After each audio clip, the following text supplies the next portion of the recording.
I'm getting ready to start another project here. Can't stop. I just purchased from a friend's estate some time ago here. KZ1000A. They started to convert it into, this is back in the day.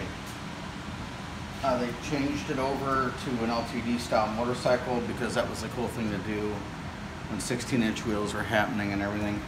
However, although we changed the front fender, we retained the correct wheel. So we can put a KZ1000 fender on that's not short like this.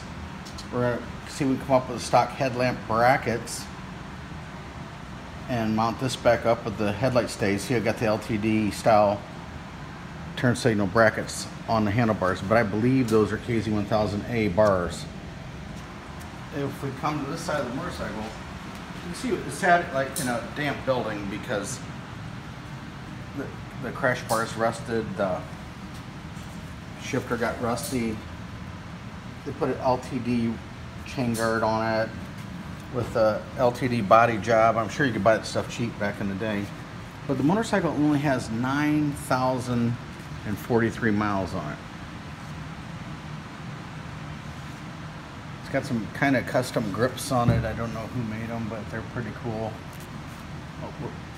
And then the sissy bar. We're gonna hear this thing run, and then we're gonna start to do a semi-custom restoration on it. Maybe we'll put stock pipes, stock gearbox. I don't know just yet, but we're definitely gonna get rid of the LTD stuff. So possibly I'll be marketing some of the stuff for the future, but we're just going to build a KZ1000A out of it for right now.